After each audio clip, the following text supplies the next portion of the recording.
कामुक स्त्री जो संबंध बनाने के लिए आतुर हो इस दुनिया में, उससे खतरनाक कोई और नहीं हो सकता है। ये वो मीठा जहर है जो पहले तो अच्छा लगता है लेकिन बाद में नासूर बन के छुपता है। मेरा नाम आदित्य है। उम्र 26 साल। अगर आप मुझे आज देखें तो शायद सोचें कि मेरी जिंदगी कितनी शानदार है। महंगे कपड़े, गाड़ियां और जेब में हमेशा पैसे। लेकिन इस चमक के पीछे एक अंधेरा है जो मेरी आत्मा को हर दिन काटता है। आज मैं आपसे अपनी कहानी साझा करना चाहता हूँ। मैं एक छोटे से कस्बे में पला बढ़ा। मेरा काम था कंप्यूटर बनाना और रिपेयर करना।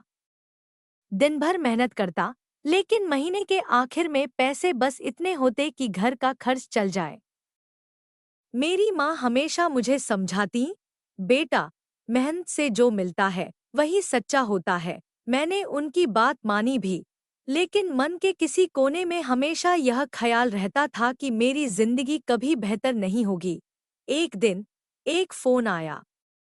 शहर के सबसे अमीर इलाके से एक महिला के कंप्यूटर में दिक्कत थी। जब मैं वहां पहुंचा तो पहली बार जिंदगी का एक नया चेहरा देखा। बड़ा सा बंगला, महंगी चीजें और हर तरफ ऐशो आराम।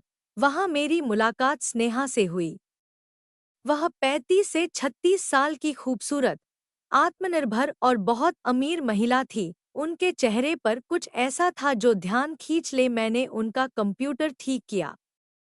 जाते जाते उन्होंने कहा, तुम्हारा काम अच्छा है। अगर कभी और जरूरत पड़ी तो कॉल करूंगी। मैंने बस सर हिला दिया और चला आया।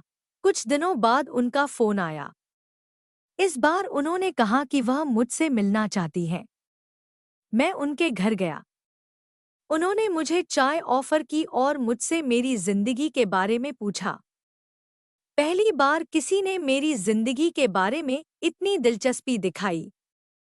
बातों बातों में उन्होंने कहा, तुम मेहनती हो, लेकिन क्या तुम कभी अपनी जिंदगी को बेहतर बनाने के बारे में सोचते हो? मैंने हंसते हुए कहा, सोचता हूँ, लेकिन मेरे पास इतने साधन नहीं हैं। तभी उन्होंने एक प्रस्ताव दिया। उन्होंने कहा कि अगर मैं उनके साथ थोड़ा समय बिताऊं तो वह मुझे मेरी 2 महीने की तनख्वाह से ज्यादा पैसे देंगी। मैं अंदर से हिल गया। यह मेरे लिए बिल्कुल नया था। मैंने पहले तो मना कर दिया, लेकिन उनकी बातों ने मेरे मन में हलचल मचा दी। उन्होंने कहा, सोच लो, ये सिर्फ पैसे का लेन देन है। उस रात मैं सो नहीं पाया। मुझे लगा, शायद ये मौका है अपनी जिंदगी को बदलने का। अगले दिन मैंने हामी भर दी। पहली बार मुझे लगा जैसे मैं किसी सपने में जी रहा हूँ। स्नेहा ने न सिर्फ मुझे पैसे दिए, बल्कि मेरे लिए महंगे कपड़े खरीदे, मुझे रेस्टोरेंट्स में ले गई और मुझे ऐसी जगहों पर ले गई जहां मैं कभी सपने में भी नहीं जा सकता था। कुछ हफ्तों बाद उन्होंने मुझे अपनी अमीर दोस्तों से मिलवाया। वे महिलाएं भी मुझसे खुश थीं। उन्होंने मुझसे कहा कि मैं उनके साथ समय बिताऊं और बदले में वे मेरी हर जरूरत पूरी करेंगी। मेरे पास अब पैसे, गाड़ियां और हर वह चीज थी जिसकी मैंने कभी कल्पना की थी। मैं खुद को किसी राजा की तरह महसूस करता था, लेकिन यह दुनिया इतनी आसान नहीं थी। स्नेहा और उसकी दोस्तों ने मुझसे ज्यादा उम्मीदें रखनी शुरू कर दी। उनके साथ रहते हुए मुझे हर समय ऊर्जावान रहना पड़ता था। उन्होंने मुझे कुछ दवाइयां देना शुरू कर दी। ये तुम्हें थकने नहीं देंगी, उन्होंने कहा। शुरुआत में मैं खुश था।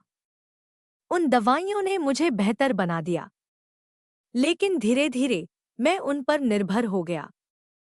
अगर मैं दवाइयां नहीं लेता तो मेरा शरीर कमजोर महसूस करता।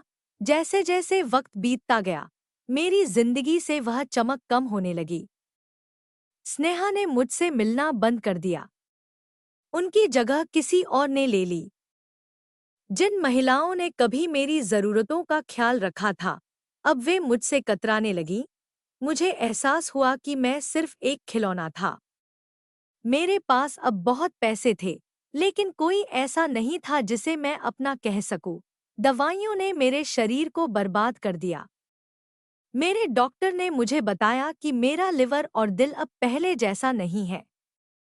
मैं केवल 26 साल का हूँ, लेकिन मेरी हालत एक बूढ़े इंसान जैसी हो गई है। मुझे समझ नहीं आ रहा कि मैंने यह सब क्यों किया। क्या पैसे के लिए? या उन सपनों के लिए जो अब टूट चुके हैं? आज मैं अकेला हूँ। मेरे पास पैसे हैं, लेकिन उनसे मैं अपनी सेहत या खोए हुए रिश्ते नहीं खरीद सकता। अगर आप मेरी कहानी सुन रहे हैं, तो आपसे बस इतना कहना है, जिंदगी में पैसे जरूर कमाएं, लेकिन अपनी सच्चाई, अपने रिश्तों और अपनी आत्मा को कभी मत बेचें। जिस जिंदगी को मैंने अपना सपना समझा, वह एक जाल थी, और उस जाल ने मुझे ऐसा घाव दिया है जो शायद कभी नहीं भरेगा।